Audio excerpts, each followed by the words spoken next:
Okay, thank you, ladies and gentlemen. We call this press conference to make it clear that our lives are in danger. And I have been receiving death threats for a while now, including email addresses from people who tell me that they're after my head and my body parts. They began by attacking my home in Kimilili last 2 weeks. One person was arrested. The police told me that they charged him with the offense of drunk and disorderly. The last 2 months, I was attacked by armed gunmen. I reported to the DCI Parliament. They arrested one person who is in court facing charges of violence, robbery with violence. Last one, on Monday last week, somebody attempted to kidnap my son from school. He went there purporting to be my messenger to pick my boy. So when the teacher tried to call me, the person took off. I have since reported that matter to the police. Today morning, I received 2 email addresses, 2 emails on my email, on both my parliamentary email and that of my personal email. And the email was clear that they will chop off my head, which I'm using kutangatanga. I have a copy of that email which I can share you, and I've already shared with the police that are doing the investigations. I have since had meetings with the DCI, Parliament, and the OCS, who have assured me that they are going to ensure they dig deeper to be able to understand the motive of these people who are threatening me. Definitely, the motive of these people is to instill fear in me, either because of my political stand or what I stand for. Because I am a law-abiding citizen, I don't have any cases involving land. I don't flirt, neither do I allow other people's wives to flirt with me. So it's only common sense that they want to instill fear in me so that I can abandon either my political cause or what I've been doing. And I want to tell those people who are threatening me that I don't fear to die. Everybody will have to die at one point. And I'm not going to be cowed down by any form of intimidation, any threats, because I draw my inspiration to do my politics from the likes of Senator James Orengo, the late George Moseti Anyona, the late Wamarwa Kijana, who struggled to liberate this country from the oppressive regime at that time. They were arrested, they were illegally detained in custody, but they continued, and today we are enjoying the fruits of their courage. When I joined politics, I know that at times you take a position that is not friendly to any other person. But in the days where political opponents were intimidated by threats, were intimidated by police arrests, were intimidated by any manner of threats, is long gone. Today, in the current politics, you can only intimidate your political opponents by a track record. You can only intimidate them by a vision and a mission. You know, fear is like a small stream. If encouraged, it will graduate into a big river and drain all your good vision and your thoughts that you have for your people. And I am not going to allow them to succeed in those threats. You know, I am a very young man. I have a young family, I have a son, I have a daughter. And anybody threatening me, I don't take it lightly. I have also written to the Speaker of the National Assembly for additional security because my threat has tangible evidence of 2 people already in court. And I have recorded every statement with the DCI and with the police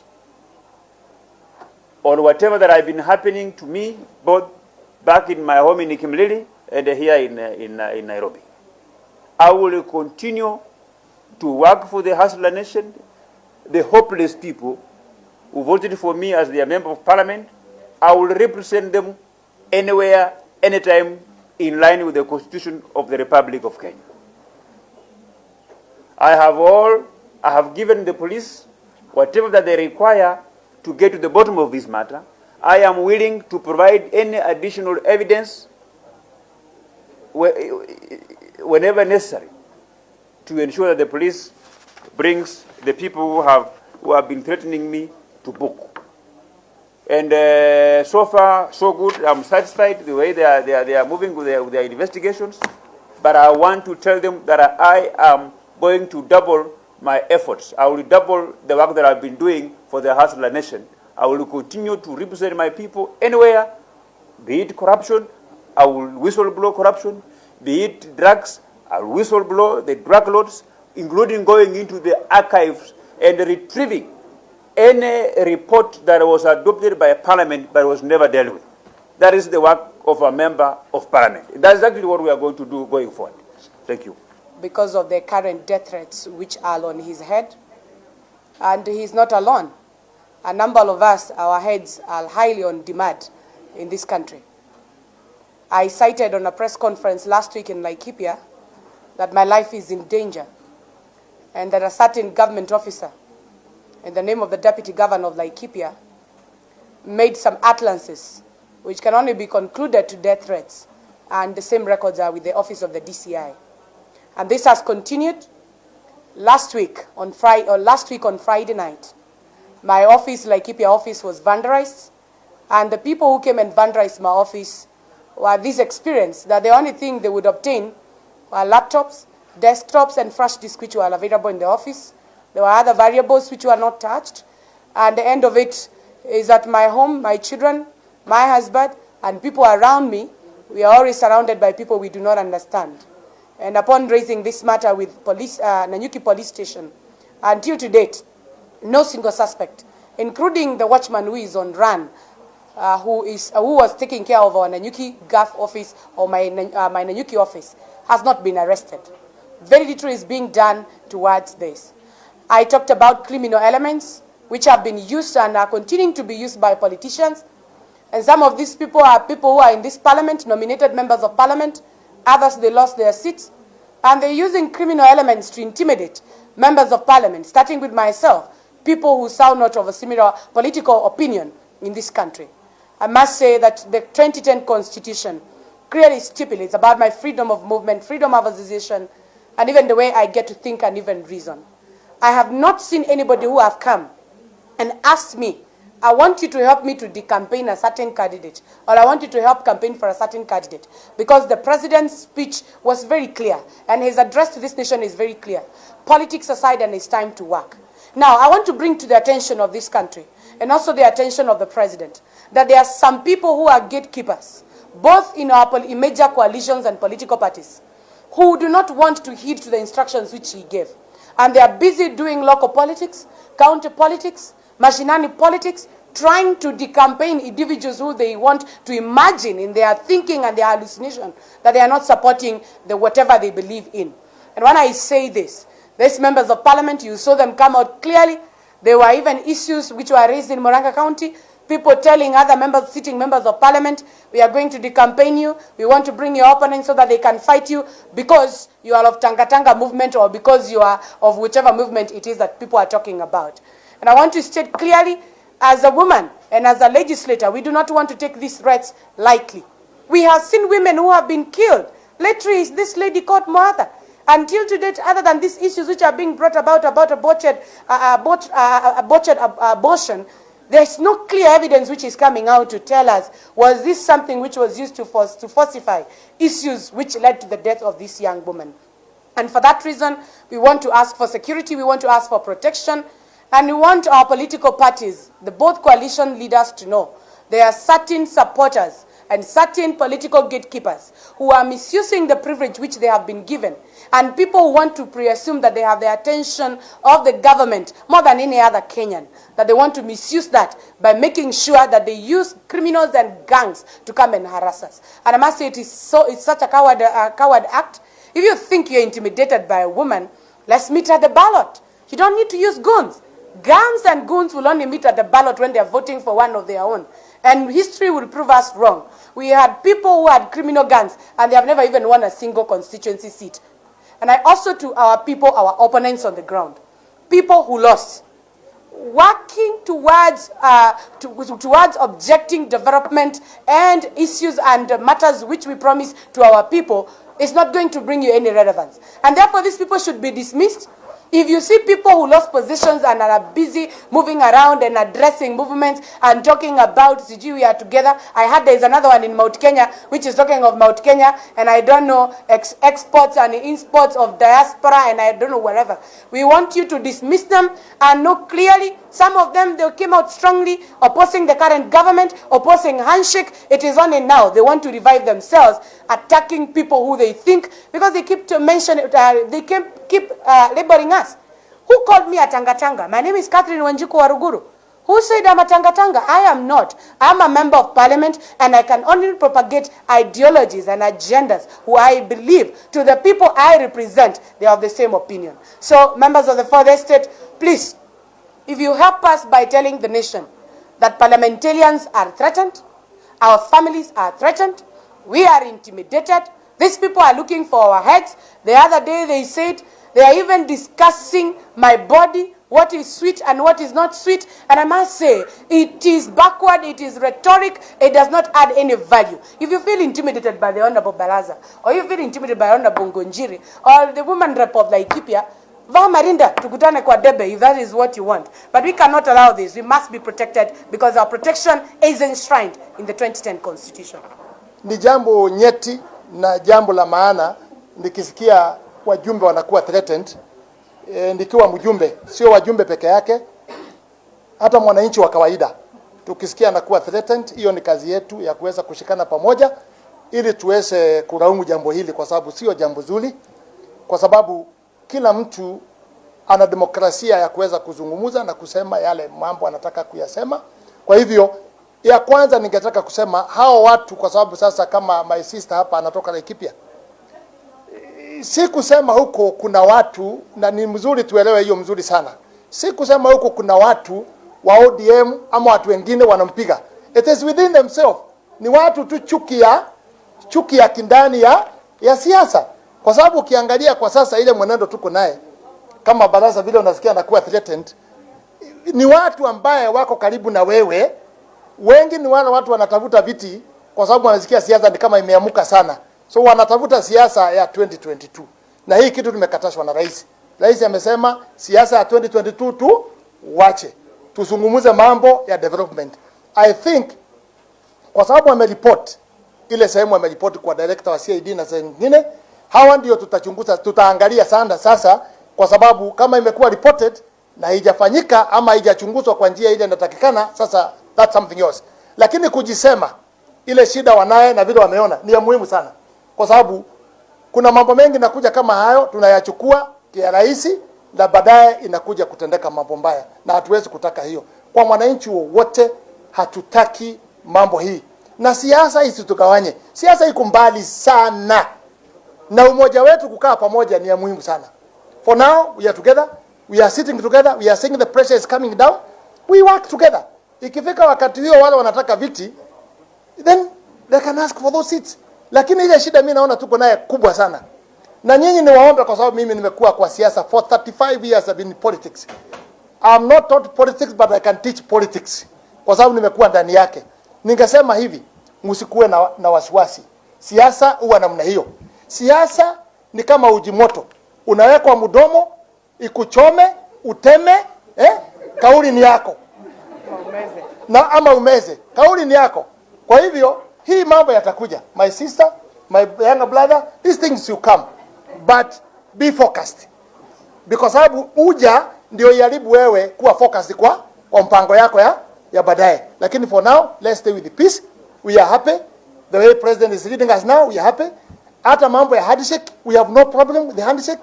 Let's all of us stay together, lakini tuangalie mienendo ya baadaye. Lakini all of us with the handshake and everything, we are together. The president, when he says this, we must follow kwa sababu he is the president for today. Kwa hivyo tuwe na amani na tuwe na peace, na ningeuliza wajumbe wenzangu, tusiingize siasa mingi for now. Saa hii tumeingia kuanza kufanya utaratibu wa bunge. Tukiwa focus na mambo ya threat nje, hatutaweza kuconcentrate na shida ya mwananchi ambaye iko. Tuna shida na education inatusumbua, tuna shida na mambo ya agriculture, tuna shida na mambo yale mengine yako. Kwa hivyo let's focus on this. Na ningeomba please wabunge tusitoke nje ya mambo haya. Let's come together and let's work being focused that ile mambo tunaye ni ya kutosha. Tuna shida ya CDF. Up to now hakuna pesa, tunaenda 4 months to go to another budget. We don't have money up to now. We've given 10 million, 90 million hakuna. Wananchi inasukuma watoto wote waende kwa shule. Wanaenda kukaa wapi? Wanaenda kusoma na deski gani?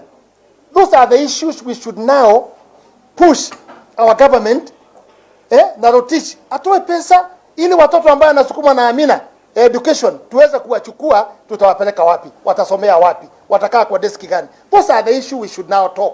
Lakini mambo mengine tafadhali tuiwache, na threat hiyo ningeomba ikwishe.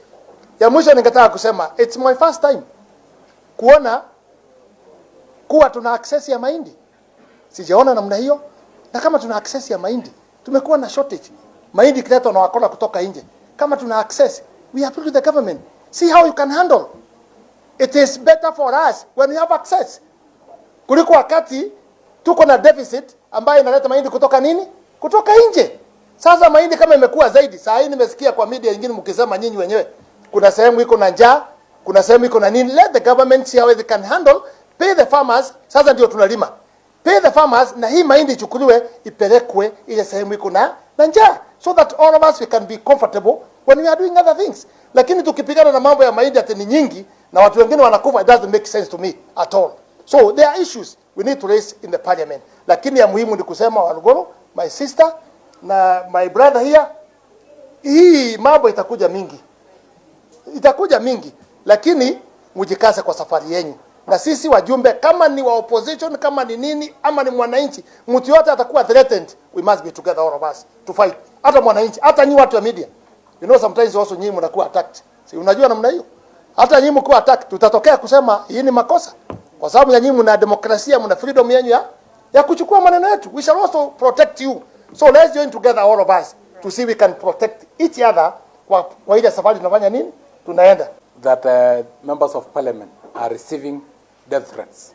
And I want this one to be taken seriously by all the security agencies, from the minister in charge of interior security to all those who are responsible for the security, not only of members of parliament, but of all Kenyan citizens.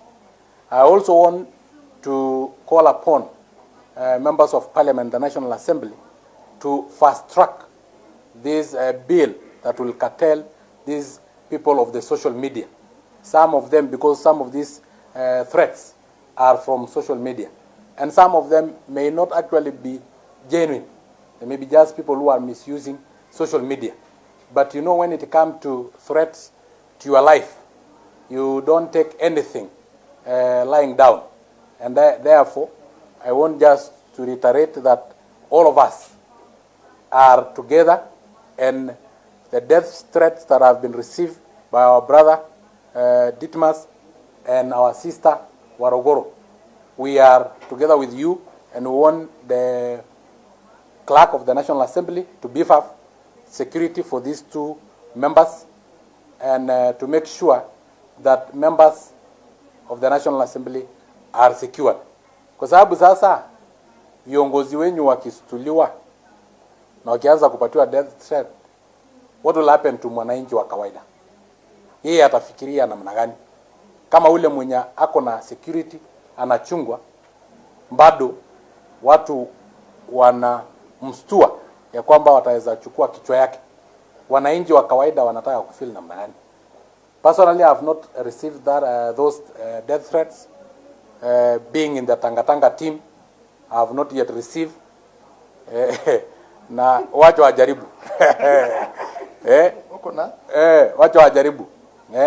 Mimi personally nafikiri nataka tu kama kuna death threats to me, ile Kenya security agencies watafanya ni kujaribu tu kuni identify, kuambia ndio huyu, alafu sasa tupatane, kwa sababu siwezi kuwa niko na shida ya ulemavu natembea ni kama natembea na swag, alafu mtu anakuja utanistua kuniambia nini?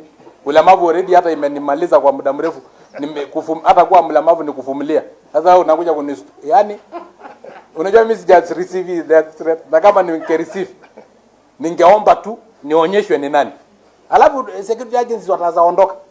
Mimi singeuliza mambo ya beef up na ule mwenye anataka kuthreaten sisi kwa sababu tuko Tangatanga. Sangoki is the chairman of Tangatanga movement. Why don't you just come direct? Kuja kwangu. Unajua kwangu ni Narok. Unajua niko bunge kila wakati. Ofisi yangu ni 125 Continental House. Wewe kuja tuonane, tupatane. Wachana hii maneno ya kustua. You know?